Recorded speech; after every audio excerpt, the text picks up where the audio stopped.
không thành. Đời tôi cô đơn nên yêu ai cũng dở dang, yêu ai cũng lỡ làng dù rằng tôi chẳng lối chi.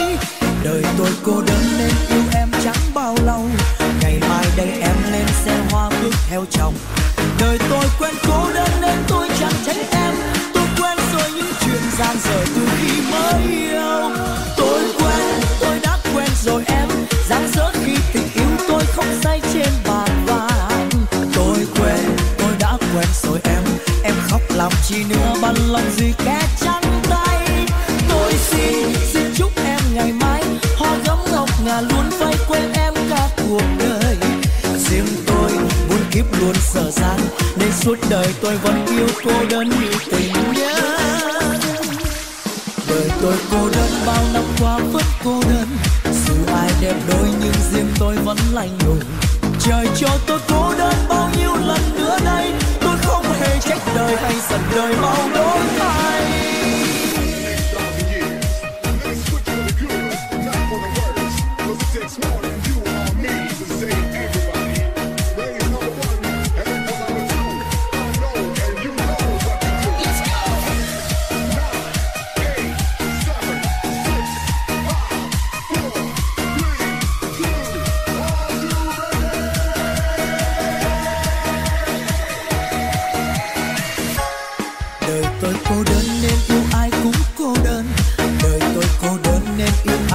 Không thành. Đời tôi cô đơn nên yêu ai cũng dở dang, yêu ai cũng lỡ làng dù rằng tôi chẳng lối chi. Đời tôi cô đơn nên yêu em chẳng bao lâu, ngày mai đây em lên xe hoa bước theo chồng.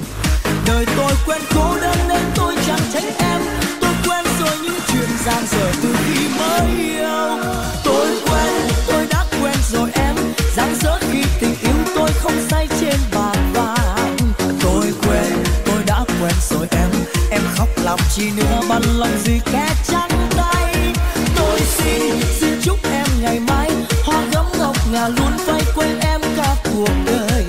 Riêng tôi muốn kiếp luôn dở dang nên suốt đời tôi vẫn yêu cô đơn như tình nhớ. Đời tôi cô đơn bao năm qua vẫn cô đơn, dù ai đẹp đôi nhưng riêng tôi vẫn lạnh lùng.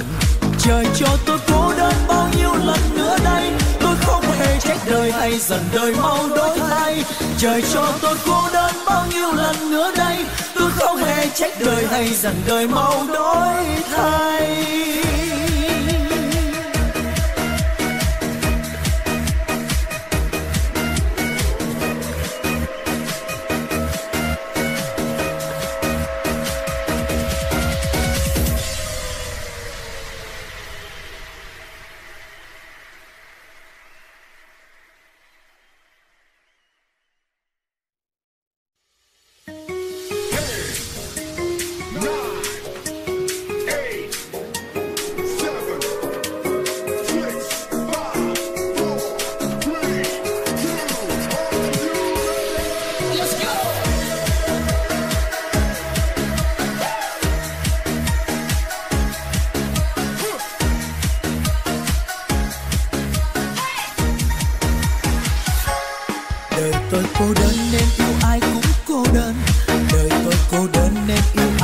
Không thành.